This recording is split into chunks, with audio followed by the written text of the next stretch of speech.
Hello, dear viewer, and welcome to our fifth and final portion of our series on Bill Donohue's new book, Clarifying the Truth About Clergy Sexual Abuse.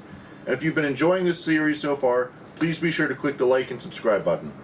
Alright, Bill, today I want to talk about one of the other interesting pieces in the book that you brought up, the role of the dissidents within the church and how they contribute to the sexual abuse.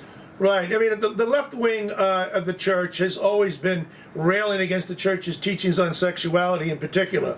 They don't like the church's teachings on celibacy, on ordination, on marriage, the family, homosexuality, and they are represented most visibly by the National Catholic Reporter, the somewhat of the Bible of the Catholic left. It rejects all the church's teachings on sexuality, marriage, the family, homosexuality. And they try to have a veneer of credibility to it because some of them are pretty good writers, but we know where they're really at. But it's not just them. It's what goes on. It's what went on in the seminaries that really bothered me, not only using some of the stuff like in the Catholic Reporter, but back in the 1970s, which was the worst decade in the history of the Catholic Church, in this country at least. They were using books by Anthony Kosnick called Human Sexuality. The National Catholic Reporter loved the book, of course. There was another book by Crooks and Bauer called Human Sexuality. Two different authors, same title of the book. In both cases, one book was worse than the other, and the Crooks and Bauer are still used on college campuses. They were teaching this in the seminaries, not all the seminaries, but in many of the seminaries in the 1970s, what they say in the book. And the book says that you should not make moral judgments of any negative kind against any form of sexual expression. Not just homosexuality, that's okay. Bestiality. You should not make moral judgments against bestiality, a man having sex with a dog. That would be judgmental. That's Anthony Kosnick. That's what was taught to the seminarians. And we could give other examples. Now, I am not saying that if you're a normal man and you're hearing this, you're going to go out and abuse somebody. You'll just think these people hopefully are crazy who are telling you this, or at least morally delinquent. But if you're a man who has some issues, if you're disordered to begin with, and you hear the professor in the classroom studying for the priesthood that we shouldn't make any moral negative judgments against people no matter what kind of sex they get involved in.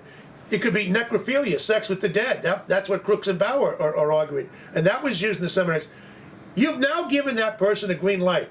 The dissidents have contributed to a milieu, an environment in which sick men, independent of them, learn from them that they could operationalize and act on their sickness and then rationalize it by saying, well, I've even learned in my seminary class that it's not altogether wrong to engage in these kinds of practices.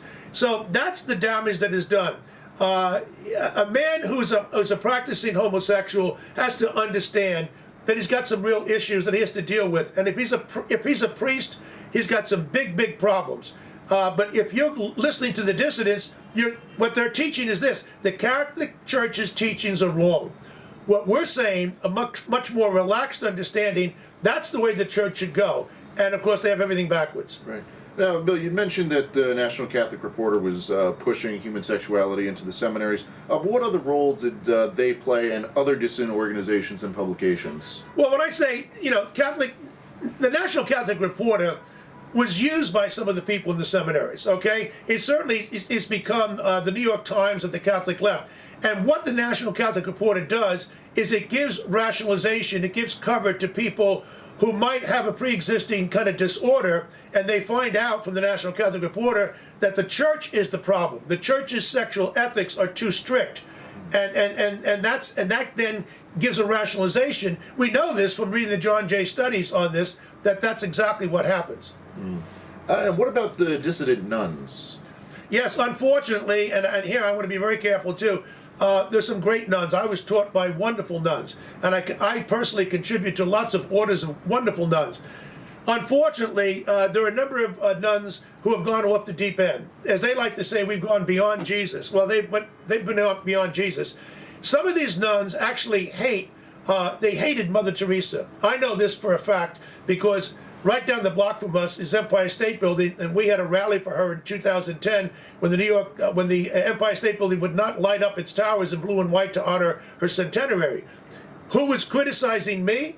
Some of these radical nuns. the same people who hated Mother Angelica. The idea that they want more women to have power in the Catholic Church is simply not true. The only power they want is vested on the left. Now, there are, like I say, there are legions of very good nuns, but a lot of them have lost their vocation.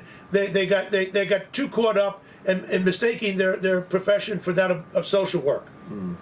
What about Catholic education? Did that play any role in this at all? Yes, I mean, here you have to go back to Theodore Hesburgh, and back in the 1960s, the Land and Lake Conference in '64, when he was basically arguing that if we're going to get any kind of federal money to Catholic institutions, we have to be very careful how we walk the walk on teaching Catholic theology and the like. That's really not what the government's doing. This was a rationalization. Unfortunately, a lot of the Catholic colleges and universities today are no longer practicing what people expected of them. There are still some good ones, there's no question about that, but to the extent that dissidents are allowed to set anchor in Catholic schools, particularly even in Catholic theologies, when you have at Fordham University, they've had a guy who's the head of the theology department who was, quote, married to his boyfriend. That's a real slap in the face to Catholics. Georgetown University has one of the worst track records of exercising fidelity to the Catholic Church's teachings, and particularly in matters sexual. So yeah, there's a real problem there. Now, you mentioned that the dissidents have been able to set anchors from within the church and Yes. undermine it from the inside. But were they aided by any outside activists, or did they play any role, outside activists, Oh in yeah, the crisis? George Soros, the atheist billionaire, has been funding groups like Catholics for Choice. It's not a Catholic organization, obviously. You can't be a Catholic organization and be pro-abortion. But he's also funded Catholics United and Catholics in Alliance for the Common Good. Now, I take great pride in helping to kill these organizations, as I helped to kill SNAP, the survivors group, which is it's just a figment in somebody's imagination anymore. These organizations like Catholics United, Catholics Alliance and the Common Good, we know for a fact through WikiLeaks that John Podesta, who worked very closely with Hillary Clinton, running her campaigns and chief of staff, he admitted that they were there. They set these organizations up to work like termites within the Catholic Church to try and change the public's opinion about what Catholic Church teachings ought to be. These were faux Catholic entities. They're not real Catholic entities.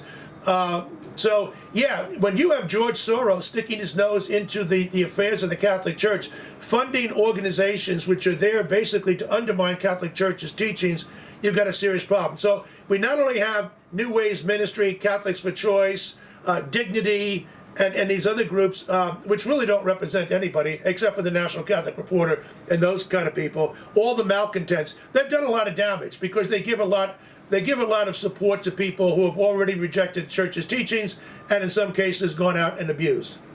All right, Bill, and one final question, probably the most important question for our dear viewer. Where can they get a copy of the book?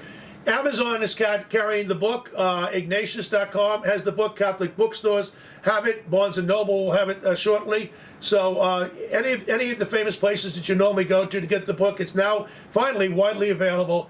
And I hope you'll find out that I have a wealth of information.